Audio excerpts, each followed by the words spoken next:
The massive chamber on Nexus Prime buzzed with alien voices. Representatives from across the galaxy had gathered for what many believed would be a historic moment. Admiral Kextar of the Zephyrian Empire stood at the center podium, his 4 arms spread wide in a gesture of dominance. His red scales gleamed under the bright lights as he addressed the council. "Fellow beings of the galaxy," Kextar began, his voice booming through the translation devices. "Today we discuss a threat that has grown in our midst. The humans have been among us for 50 years, and in that time, they have shown themselves to be dangerous and unpredictable."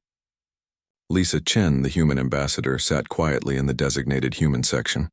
She was a small woman compared to most of the alien representatives, but her eyes were sharp and alert. She had seen this coming for months. Kex-Tar activated a holographic display that showed the human territory. It was tiny compared to the vast empires that surrounded it. "Look at their pathetic holdings," he continued.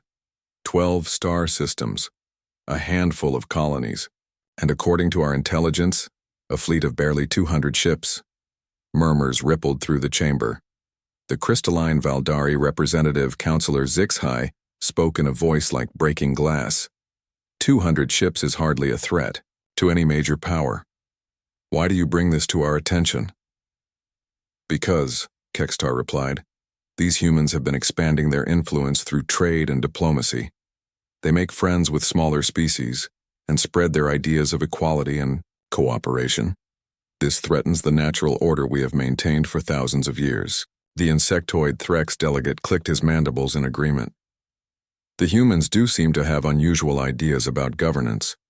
Our hive has observed their tendency to treat all species as equals, regardless of their obvious limitations. Lisa Chen stood up slowly. The chamber fell silent as all eyes turned to her. "If I may address the council," she said, her voice calm and steady. Kex quote. Tar quote. S eyes narrowed. "The human may speak, but let her words be brief. We have more important matters to discuss." Lisa walked to the speaker's podium with measured steps. "Honored representatives, humanity has never sought conflict with any species in this galaxy. We have always preferred trade, cooperation, and peaceful exploration. If there are concerns about our activities, we would be happy to discuss them through diplomatic channels."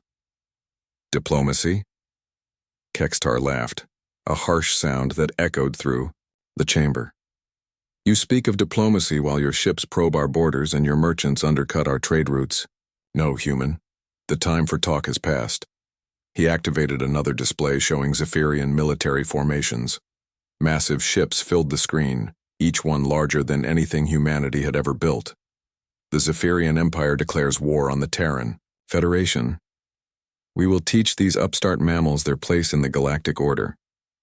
The chamber erupted in excited chatter. This was unexpected. Most conflicts between species were settled through economic pressure or limited skirmishes. Full-scale war was rare in the modern galaxy. Lisa Chen remained calm despite the chaos around her. "Admiral Kextar, I urge you to reconsider. War benefits no one. Our peoples could work together instead of fighting." "Your people," Kextar spat, "will learn to serve their betters or be removed from the galaxy entirely. This council has heard my declaration. Let it be recorded that the Zephyrian Empire gave the humans a chance to surrender with dignity." Far from Nexus Prime, in the outer edges of the Sol system, Captain Jake Martinez stood on the bridge of the UNS Discovery. The exploration vessel was one of humanity's newest ships, designed for long-range surveys and first contact missions. Jake was reviewing stellar charts when his communications officer interrupted. "Captain, we're receiving a priority transmission from Earth Command." Jake nodded. "Put it through." Admiral Kate Sullivan's face appeared on the main screen. She was an older woman with gray hair and calm eyes that had seen many crises. "Jake, I need you to return to Earth immediately. We've just received word from Ambassador Chen. The Zephyrians have declared war." The bridge crew exchanged glances. Most of them were young officers who had never seen combat. Jake himself had only been in a few border skirmishes during his career. "Admiral, what are our orders?" Jake asked. "Return to Luna Base for reassignment." All exploration and research vessels are being recalled. Sullivan paused, and Jake thought he saw something odd in her expression. Was that amusement? Don't worry about the Zephyrians, Jake. They have no idea what they're walking into. The transmission ended, leaving Jake puzzled by the Admiral's tone. If the Zephyrians had over 2,000 warships, why did Sullivan seem so unconcerned? At Luna Base, Commander Ryan Blake was monitoring long-range sensors when the alert came through. The massive Zephyrian fleet was moving toward Sol's system, exactly as intelligence had predicted. Ryan had been expecting this moment for weeks, but now that it was here, he felt surprisingly calm. Sir, his sensor operator reported, the enemy fleet is maintaining course and speed. Estimated arrival in 72 hours. Ryan nodded and opened a channel to Admiral Sullivan's office. Admiral, we have confirmation. The Zephyrians are coming. Sullivan's image appeared on his screen. She was sipping coffee and seemed completely relaxed. Any sign of their allies joining them? No, ma'am. Just the Zephyrian fleet. 2,047 ships by our count. Interesting. They're confident enough to come alone. Sullivan set down her coffee cup. Ryan, make sure all civilian traffic is cleared from the outer system. We don't want any accidents. What about defensive preparations? Ryan asked. Sullivan smiled, and Ryan was struck by how calm she seemed. Don't worry about that, Commander. The perimeter fleet will handle things. You just focus on keeping our people safe. After the transmission ended, Ryan sat back in his chair. The perimeter fleet was tiny compared to what was coming. 47 ships against over 2,000. The math didn't make sense, but nobody seemed worried. In fact, the veteran officers all had the same strange confidence that Admiral Sullivan displayed. Back on Nexus Prime, the Galactic Council was buzzing with excitement. News of the war declaration had spread quickly, and many species were placing bets on how long humanity would last. The consensus was that it would be over within days. Counselor Zixhai of the Valdari spoke to a group of fellow representatives. Perhaps this will serve as an example to other upstart species. The natural order must be maintained. The Threx delegate clicked agreement. The humans showed promise, but they expanded too quickly. This is what happens when a species overreaches. Only the Luminari representative, a being of pure energy contained within a crystalline matrix, remained silent. The Luminari were old, older than most species in the galaxy, and they had learned the value of patience and observation. As the various aliens discussed humanity's impending defeat, none of them noticed the small smile on Ambassador Lisa Chen's face. She had sent a message to Earth before the council session, and the reply had been simple. Message received. Situation understood. Response authorized. The galaxy was about to learn something new about humanity. Something that would change everything. They thought they knew about the small species from the edge of the galaxy. But that lesson was still to come, and the teachers were already moving into position. The Zephyrian armada moved through space like a metal storm. Admiral Kekstar stood on the bridge of his flagship, the Dominion's Fury, watching the human star system grow larger on his screens.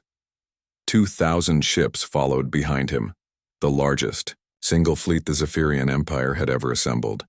Admiral, his intelligence officer, reported, "Our scouts have detected the human defensive force. 47 ships positioned near the fourth planet."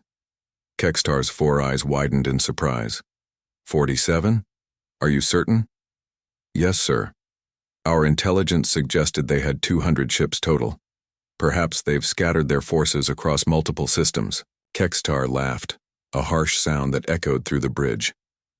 Or perhaps they're even weaker than we thought. 47 ships against our entire armada. This will be over in minutes. The human defensive fleet waited calmly near Mars.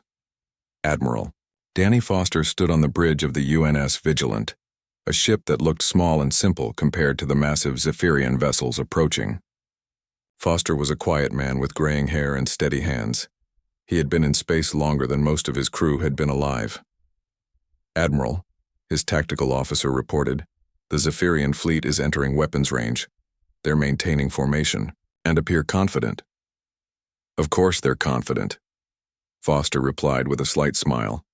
They outnumber us 43-1. In their position, I'd be confident too. Captain Amy Rodriguez commanded the destroyer UNS Phoenix, one of the smaller ships in the human formation. She was young for a captain, barely 30, but her crew trusted her completely.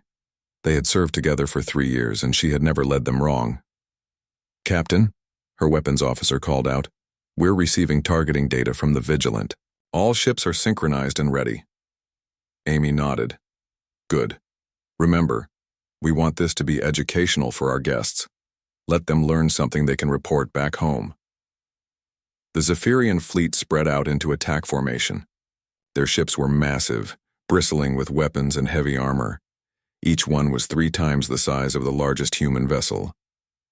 Kextar watched his tactical display with satisfaction as his forces surrounded the tiny human fleet. "Open a channel. To the human commander," he ordered. Admiral Foster's image appeared on the Zephyrian flagship's main screen. He looked calm and relaxed, which annoyed Kextar. The human should be terrified. "I am Admiral Kextar of the Zephyrian Empire," he began. "You are outnumbered and outgunned. Surrender now and your deaths will be quick." Foster nodded politely. "Admiral Kextar, I'm Danny Foster of the Terran Federation. Thank you for the offer, but we'll have to decline. We have our orders." "Orders?" Kextar was incredulous. "You have 47 ships against my 2,000. What orders could possibly justify this suicide?" "Standing orders," Foster replied simply. "Protect the Sol system. Seems clear enough to me." Kextar cut the transmission in disgust. "All ships, open fire. Show these mammals what real power looks like." The Zephyrian fleet unleashed everything they had. Plasma cannons, particle beams, and fusion missiles filled space with deadly energy. The human ships disappeared behind walls of fire and destruction. Kextar watched with satisfaction as the humans were overwhelmed. But something was wrong. The tactical display still showed 47 human ships, all of them intact. The weapons fire had simply passed through them as if they weren't there. "What's happening?" Kextar demanded. His sensor officer was frantically checking his equipment. "Sir, I don't understand. Our weapons hit their targets, but they're not taking damage. Impossible, check your systems." Before the officer could respond, the human ships moved. They didn't accelerate gradually like normal vessels. They simply appeared in new positions as if space itself had folded around them. The UNS Vigilant was suddenly directly above the Zephyrian flagship, while other human ships materialized throughout the enemy formation. The humans fired back. Their weapons looked different from anything the Zephyrians had seen. Instead of the bright flashes of plasma or particle beams, the human weapons created ripples in space itself. Where these ripples touched Zephyrian ships, the vessels simply came apart. Not destroyed by explosions, but disassembled at the molecular level. Amy Rodriguez watched from the Phoenix as 3 Zephyrian cruisers tried to target her ship. Their weapons passed harmlessly through her vessel's defensive fields while her return fire cut them in half with surgical precision. "Captain," her tactical officer reported, "we're receiving a message from Admiral Foster. He says to make sure. Some of them escaped to tell the story." Amy smiled. "Understood. Let's give them something to remember." The Phoenix moved through the enemy formation like a ghost. Zephyrian ships fired desperately at the small destroyer, but their weapons couldn't seem to find their target. Meanwhile, Amy's crew picked off enemy vessels with casual efficiency. Across the battlefield, the other human ships were performing similar feats. The UNS Thunder, commanded by Captain Luke Hayes, disabled an entire squadron of Zephyrian battleships without taking a single hit. The UNS Lightning seemed to exist in multiple places at once, confusing enemy sensors and striking from impossible angles. Admiral Kextar watched his fleet disintegrate around him. Ships that had taken years to build were being destroyed by the dozens. His tactical officers were shouting reports that made no sense. "The humans are using weapons that ignore our shields. Their ships can teleport. Our targeting systems can't lock onto them. Sir, we've lost over half the fleet in the first hour." Kextar couldn't believe what he was seeing. This was supposed to be a simple extermination mission. The humans were supposed to be primitive and weak. Instead, They were fighting with technology that seemed like magic. All ships, retreat to minimum safe distance, he ordered. We need to regroup and analyze their capabilities. But retreat was not so simple. The human ships moved to intercept fleeing Zephyrian vessels with impossible speed. They didn't seem interested in preventing escape entirely, but they were clearly choosing which ships would be allowed to leave.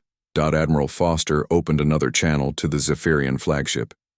He still looked completely calm, as if the battle was a routine training exercise. Admiral Kextar, I'm going to let you leave now. You'll want to report back to your superiors about what you've seen here. What are you? Kextar demanded. What kind of monsters are you? We're just humans, Foster replied with a slight smile. Nothing more, nothing less. Give my regards to the Galactic Council. The transmission ended, and Kextar found his ship, free to move. Around him, the remnants of his once mighty fleet were gathering. Of the 2,000 ships he had brought to Sol system, fewer than 300 remained intact. The rest were either destroyed or so badly damaged they would never fight again. As the Zephyrian survivors limped away from the human system, Kextar stared at his sensor displays in shock. The 47 human ships were returning to their original positions near Mars.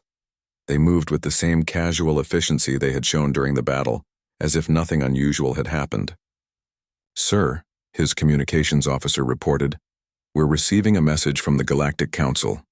They want a full report on our victory over the humans. Kextar laughed bitterly. Victory? He had just witnessed the most one-sided defeat in Zephyrian history. His mighty armada had been crushed by fewer than 50 human ships, and those humans had made it look easy. Tell the Council, he said slowly, that we need to talk. And tell them to assemble every fleet they have. Because what we just fought wasn't a human military force. It was something else entirely. Back on Luna Base, Commander Ryan Blake watched the sensor displays with amazement. The entire battle had lasted less than 6 hours, and the human casualties were exactly 0. Not a single ship had been damaged, let alone destroyed. Admiral Sullivan appeared on his communication screen, still looking completely relaxed. Any problems, Commander? No, ma'am. The perimeter fleet performed exactly as expected. Should I begin damage assessment procedures? Sullivan actually chuckled. What damage, Ryan? Our ships are fine, and the Zephyrians got exactly the lesson they needed. Mission accomplished. As the communication ended, Ryan sat back in his chair and tried to process what he had witnessed. He had always known that humanity's military was more capable than it appeared, but this was beyond anything he had imagined. The Zephyrians had brought their best, their most powerful fleet, and the humans had swatted them aside like insects. And if Admiral Sullivan's confidence was any indication, this was just the beginning. The emergency session of the Galactic Council had been called within hours of Admiral Kextar's shocking report. Representatives from every major civilization filled the great chamber on Nexus Prime. The atmosphere was tense and fearful in a way that hadn't been seen for centuries. Admiral Kextar stood before the council, his red scales dulled with exhaustion and shame. His forearms hung at his sides as he delivered his report for the 3rd time. Each telling made it sound more impossible. The humans destroyed over 1,700 of our finest warships, he said, his voice barely above a whisper. They used weapons that our sensors couldn't identify and defensive systems that made our most powerful cannons useless. It wasn't a battle. It was a demonstration. Councillor Zixhai of the Valdari leaned forward, her crystalline form catching the light. You claim that 47 primitive vessels defeated your entire armada. This is difficult to believe. I don't care if you believe it or not, Kextar snapped. Check the wreckage floating in their system if you want proof. Better yet, ask the survivors, all 273 of them. The Threx delegate clicked his mandibles nervously. If what you say is true, then these humans represent a threat to the entire galactic order. They must be stopped before they grow stronger. Murmurs of agreement rippled through the chamber. Fear was spreading among the representatives. If humanity could destroy the Zephyrian fleet so easily, what did that mean for the rest of them? Ambassador Lisa Chen had been sitting quietly in the human section, but now she stood and requested permission to speak. The chamber fell silent as all eyes turned to her. "Honored representatives," she began, her voice calm and clear, "humanity has no desire for conquest or domination. We seek only to live in peace with our neighbors and explore the galaxy together." "Peace?" The Valdari counselor's voice rang like breaking glass. "Your species just demonstrated military capabilities beyond anything we've seen. How can you speak of peace?" Lisa met her gaze steadily. "Because we were attacked first. Admiral Kekstar brought 2,000 warships to our home system with the stated intention of destroying us. We defended ourselves, nothing more." The Luminary representative, Keeper Veltar, spoke for the first time. His energy form pulsed with ancient wisdom. "The humans speak truth about the initial aggression, but their capabilities raise questions. How long have you possessed such advanced technology?" "Does it matter?"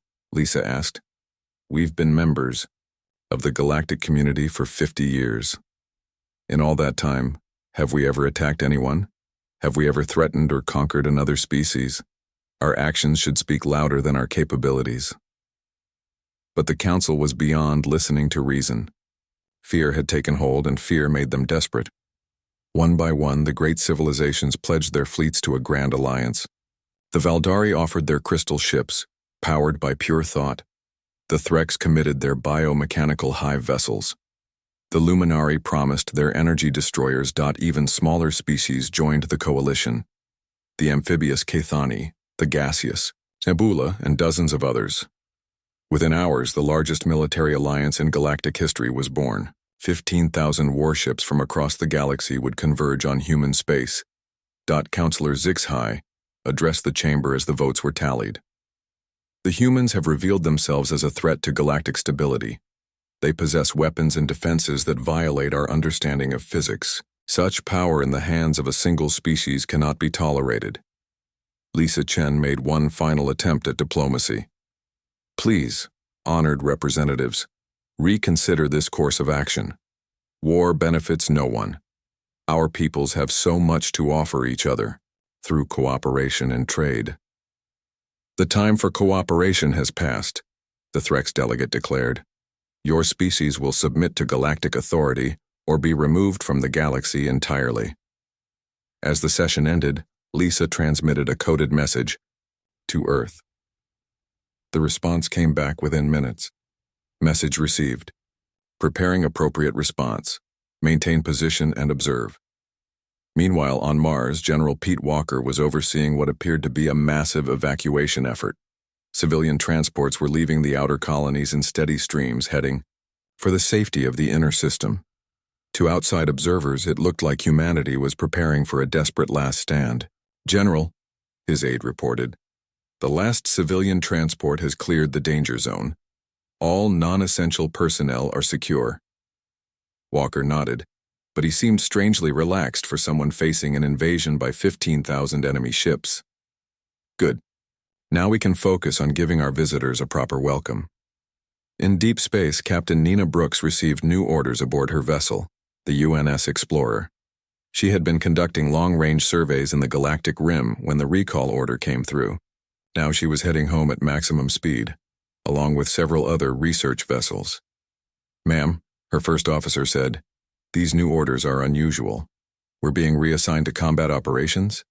Nina smiled as she read the classified portions of their orders. "Not exactly, Commander. We're being reassigned to what we were always meant to do. The research mission was just our cover story." Her crew exchanged puzzled glances. They had served aboard the Explorer for years, conducting genuine scientific research. What did she mean about a cover story? Nina noticed their confusion and decided to explain. "People, the Explorer isn't actually a research vessel. She's a deep reconnaissance scout, designed to look like a civilian ship while gathering intelligence on potential threats. We've been mapping the galaxy's military capabilities for 50 years. The revelation stunned her crew. Everything they thought they knew about their mission had been a carefully constructed lie. But as Nina began explaining their true purpose, many things started to make sense. The Explorer's sensors were far more advanced than any research vessel needed. Their defensive systems were military grade. Even their crew was larger than necessary for scientific work. So what are we really? The first officer asked. We're the eyes and ears of Earth Command, Nina replied. And now it's time to open those eyes and show the galaxy what we've been watching. Across human space, similar revelations were taking place. Ships that had appeared to be civilian transports revealed advanced weapon systems. Research stations activated defensive arrays that had been hidden for decades. Mining facilities transformed into forward military bases. Captain Ben Taylor commanded what everyone believed was a cargo hauler, called the UNS Merchant. His ship had been making regular trade runs between human colonies and alien worlds for 15 years. The aliens had grown used to seeing him, treating his vessel as harmless background traffic. But the Merchant was no cargo ship. Beneath her civilian exterior lay one of the most advanced warships in the galaxy. When the activation order came through, Ben's crew began the transformation process they had trained for but never expected to use. All stations report ready, Captain, his tactical officer announced. Weapons online, defensive systems active, true identity beacon ready for transmission. Ben looked at his crew with pride. They had maintained their cover for years, pretending to be simple merchants while secretly gathering intelligence on every species they encountered. Now their long mission was coming to an end. Send the signal, he ordered. Let Earth Command know that Shadow Fleet is ready for deployment. Admiral Helen Davis received the reports from across the galaxy as she stood in the command center of Asteroid Base 7. To the outside galaxy, the asteroid appeared to be a mining operation. In reality, it was one of humanity's most important military installations, ma'am, her communications officer reported. We're receiving activation confirmations from all deep cover units. Shadow Fleet is ready to deploy on your orders. Helen nodded as she studied the tactical displays. The alien alliance was impressive, 15,000 ships from dozens of species.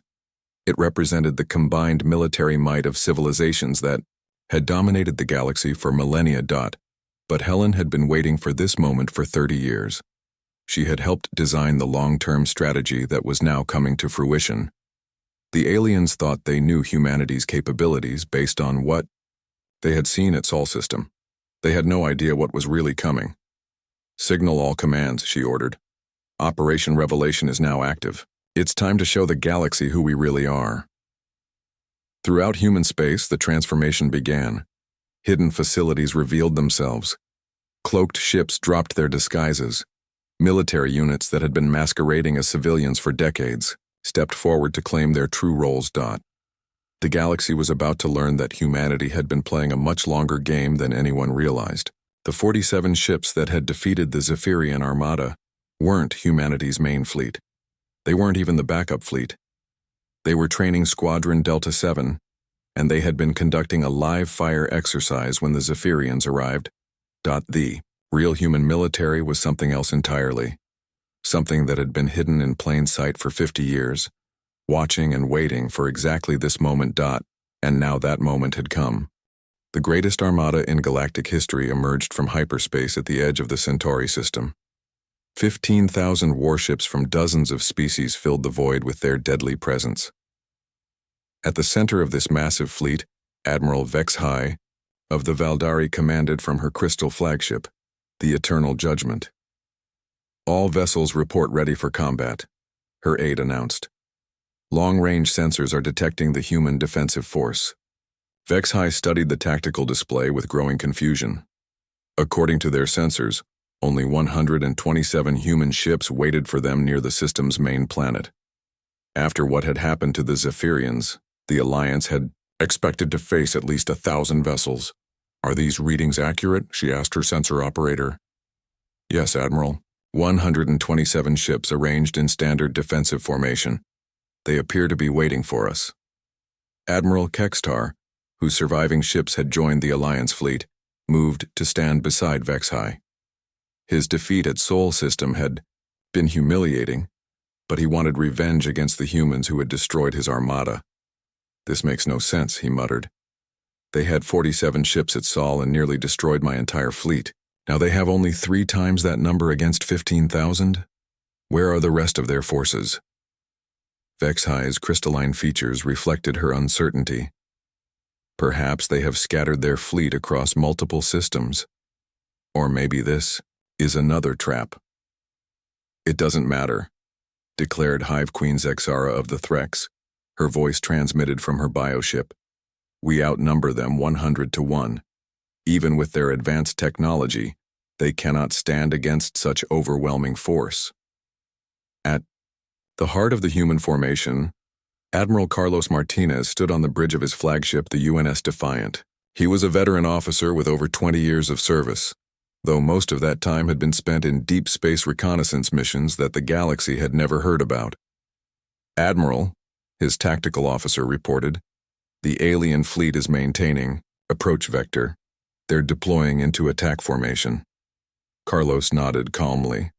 Any word from the Academy? Yes, sir. Admiral Foster sends his congratulations on being selected for the demonstration. He says the cadets at Sol performed admirably, and he hopes we can maintain their standards. Several bridge officers smiled at that. The cadets at Sol had been third-year students from the Naval Academy, conducting their final combat exercises when the Zephyrians arrived. Their instructors had decided it would be educational to let them handle the situation. Now, it was the turn of the main training fleet. The ships around the Defiant were crewed by recent graduates and advanced students, all eager to put their education to practical use. For most of them, this would be their first real combat experience. Captain Sophie Turner commanded the frigate UNS Lightning, one of the smaller vessels in the formation. At 26, she was young for a ship commander, but she had graduated at the top of her class from the Advanced Tactics program. All stations report ready, Captain, her weapons officer announced.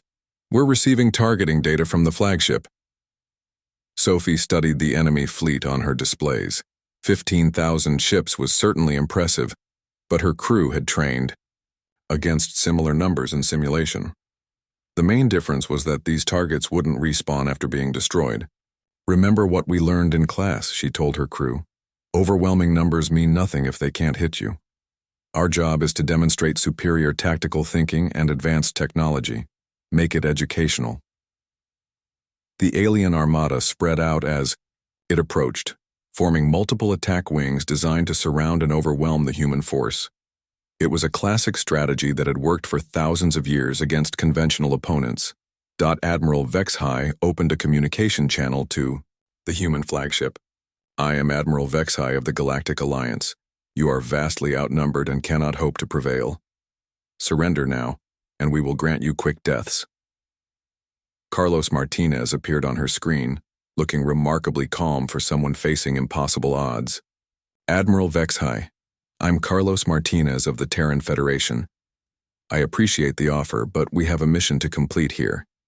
Can't really surrender until we finish our job. Job? Vexhai was confused.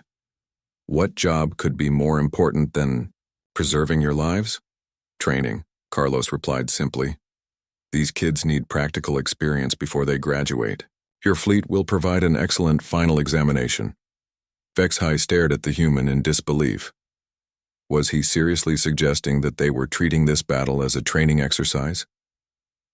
You face the combined might of the galaxy's greatest civilizations, and you speak of training. Well, Carlos said with a slight smile, you have to start somewhere. Don't worry. We'll try to make this as educational as possible for everyone involved. The communication ended, leaving Vexhai speechless. The humans were either insane or so confident in their abilities that they viewed a battle against 15,000 ships as a learning opportunity. All ships commence attack, she ordered. Show these arrogant mammals the price of their hubris. The alien fleet opened fire with everything they had: plasma cannons, particle beams, fusion missiles, and exotic weapons from dozens of different technologies filled space with destructive energy.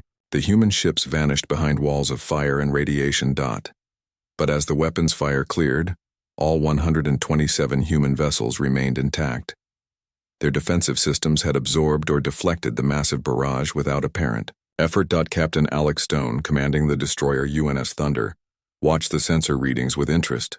Impressive coordination, he commented to his crew. 15 different weapon types, all fired in perfect synchronization. These people have clearly practiced working together. His tactical officer nodded. Should we respond, Captain? Of course, but let's be methodical about it. This is a teaching moment. The Thunder moved through the enemy formation like a ghost, its advanced stealth systems making it nearly impossible to target. Alex selected a squadron of Threx bioships and engaged them with surgical precision. His weapons didn't create massive explosions or dramatic displays of force. Instead, they simply shut down the enemy vessel's life support systems, leaving the crews alive but helpless. Remember, Alex told his crew, we're not here to commit genocide. We're here to demonstrate the futility of resistance. There's a difference. Across the battlefield, other human ships were conducting similar demonstrations. The lightning phased through solid matter, appearing inside enemy formations and disabling multiple ships simultaneously. The frigate UNS Storm created localized gravity wells that trapped entire squadrons in place, while her crew methodically disabled their weapons and engines. Captain Maya Johnson, commanding the cruiser UNS Horizon, found herself facing a wing of Valdari crystal ships. Their energy-based weapons were particularly interesting as they operated on frequencies she had only seen in theoretical models. Fascinating, she murmured as she studied the enemy weapons fire. Their crystal matrix amplifies psychic energy and converts it to pure force. We should get some samples for the research division. Her crew efficiently disabled the Valdari ships while collecting detailed sensor readings of their technology. Within minutes, the entire wing was drifting helplessly in space, their crystal matrices temporarily scrambled by human countermeasures. Admiral Vexhai watched in growing horror as her mighty fleet was systematically dismantled. The humans weren't just winning. They were making it look effortless. Ships that had taken decades to build were being disabled with casual precision. How are they doing this? She demanded of her sensor operator. I don't know, Admiral. Their technology operates on principles we don't understand. They seem to be able to manipulate space-time itself. On the human flagship, Carlos Martinez monitored the battle with the calm attention of an instructor grading an exam. His students were performing excellently, demonstrating both tactical skill and technological superiority. Admiral, his communications officer reported, we're receiving surrender requests from 17 different species. They want to know our terms. Carlos considered this for a moment. Tell them we'll accept their surrender, but they need to understand that this is a learning exercise. We expect them to write detailed reports on what they've observed today. Education is important. The battle continued for exactly 4 hours and 37 minutes. When it was over, fewer than 2,000 of the original 15,000 alien ships remained operational. The rest had been disabled, captured, or simply scared into fleeing the system. Most importantly, human casualties remained at 0. Not a single vessel had been damaged, let alone destroyed. The crews had treated the entire engagement as an advanced training simulation with particularly realistic graphics. Admiral Vexhai found herself among the survivors, her crystal flagship drifting powerless in space. When Carlos Martinez opened a communication channel to her, she could barely form words. "What are you?" she whispered. "We're the Terran Federation Naval Academy training fleet," Carlos replied matter-of-factly. "Most of these officers will be assigned to real combat units after they graduate next month." "Training fleet?" Vexhai's voice cracked. "You destroyed the greatest armada in galactic history with a training fleet?" "Well, technically we didn't destroy it. We disabled it. There's a difference." The emergency session of the Galactic Council was unlike anything in recorded history.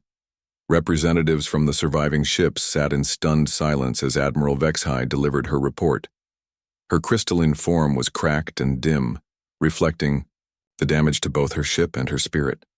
"The humans disabled our entire fleet in under 5 hours," she said, her voice barely a whisper.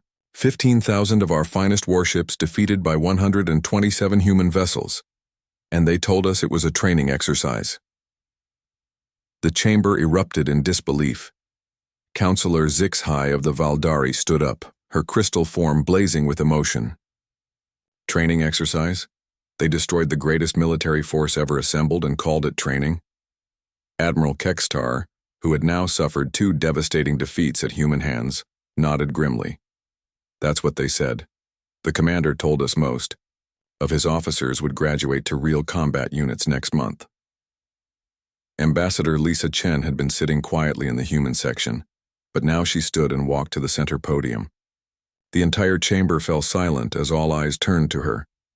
The small human woman commanded attention in a way she never had before. "Honored representatives," she began, her voice calm and clear. "I believe there has been a fundamental misunderstanding about humanity's place in this galaxy." Misunderstanding? The Threx delegates' mandibles clicked angrily. "Your people have demonstrated military capabilities beyond anything we've seen. How is that a misunderstanding?" Lisa smiled sadly. "Because you still think what you've seen represents our military capability. You still don't understand what humanity really is." She activated a holographic display that showed the recent battles. The destruction of the Zephyrian Armada, the defeat of the Galactic Alliance. But as the images played, she began highlighting details that the aliens had missed. "At Sol System, you faced Training Squadron Delta 7 from our Naval Academy. They were third-year students conducting combat exercises when Admiral Kextar arrived. Their instructors decided it would be educational to let them handle the situation." The IG chamber buzzed with shocked murmurs. Students? The mighty Zephyrian fleet had been destroyed by students? At Centauri, you faced our main training fleet, recent graduates and advanced students taking their final examinations before assignment to operational units. Lisa paused, letting that sink in. "In both cases, you were fighting our children. Bright, talented children, but children nonetheless." Counselor Vexhai found her voice. "If those were your children, then where is your real military?" Lisa's smile became something altogether more unsettling. "Would you like to see?" She activated another control, and the holographic display changed. Space around every major world in the galaxy suddenly filled with human ships. Not dozens or hundreds, but thousands upon thousands. They had been there all along, invisible, watching, waiting. Captain Ben Taylor, aboard what everyone had believed was the cargo vessel Merchant, watched as his ship revealed its true nature. The civilian facade fell away like a discarded costume, revealing the sleek lines of one of the most advanced warships ever built. "All Shadow Fleet units, this is Admiral Davis," came the transmission from Asteroid Base 7. "Operation Revelation is now active. Drop all covers and assume tactical positions." Throughout the galaxy, the transformation began. Trade ships revealed themselves as advanced scouts. Mining operations activated massive defensive arrays. Research stations opened weapon ports that had been hidden for decades. In the Galactic Council chamber, Lisa continued her explanation as the displays showed the true scope of human presence. "For 50 years, humanity has been exploring this galaxy. Did you really think we were just wandering around with a handful of ships?" You highlighted various human installations that had been masquerading as civilian facilities. "Every trade route, every research station, every diplomatic mission has been part of a comprehensive intelligence-gathering operation. We've been watching every species, studying every technology, mapping every military installation." The alien representatives watched in growing horror as the scope of human deception became clear. Thousands of facilities they had thought were harmless were revealing advanced military capabilities. "The 47 ships at Sol," Lisa continued, "were a patrol squadron. Not even a proper military unit, just advanced students on a training cruise. The 127 ships at Centauri were Academy graduates taking their final exams." Admiral Helen Davis appeared on the main display, transmitting from her command center. The asteroid base behind her had dropped its mining disguise, revealing a massive military installation bristling with weapons. "Greetings, Galactic Council," Helen said with calm authority. "I am Admiral Helen Davis, commanding officer of the Terran Federation Defense Force. I believe it's time for a more honest conversation." The display showed tactical readouts that made the alien representative's blood run cold. Over 50,000 human warships were now visible throughout the galaxy, each one more advanced than anything the aliens had faced in the previous battles. "You see," Helen continued, Humanity has a long history of preparing for threats before they materialize. When we first encountered galactic civilization, we realized we were dealing with species that had been waging war for millennia. So we did what humans do best. We adapted. The display shifted to show human colonies that weren't colonies at all, but forward military bases. Research facilities that were actually shipyards. Trade stations that were intelligence gathering centers. Every human you've met, every ship you've seen, every facility you've visited has been part of a 50-year intelligence operation. We've mapped your capabilities, studied your technologies, and prepared countermeasures for every possible threat. Counselor Zixhai's voice was barely a whisper. How many ships do you really have? Helen smiled. Currently, 53,000, 417 active warships. But that number changes daily as new vessels come online from our shipyards. The chamber fell into stunned silence. 50,000 ships, each one apparently more advanced than anything the galaxy had seen. It was a force large enough to conquer every civilization simultaneously. But here's the thing, Helen continued, her voice becoming gentler. Humanity has never in our entire history revealed our true military capability until after a conflict was over. What you're seeing now, these 50,000 ships, this is what we're comfortable letting you know about. The implications hit the alien representatives like a physical blow. If this massive fleet was only what humanity was willing to reveal, what were they still hiding? Ambassador Chen stepped forward again. Honored representatives, I want to be very clear about something. Despite what you've learned today, humanity still seeks peace with all galactic civilizations. We have no desire for conquest or domination. But you could conquer us all, the Threx delegate said, his voice hollow with shock. Yes, Lisa admitted simply. We could, but we won't. Because that's not who we are. She activated one final display, showing human colonies where aliens and humans worked together peacefully, trade agreements that had benefited both sides, scientific collaborations that had advanced galactic knowledge. For 50 years, we've been preparing for war while working for peace.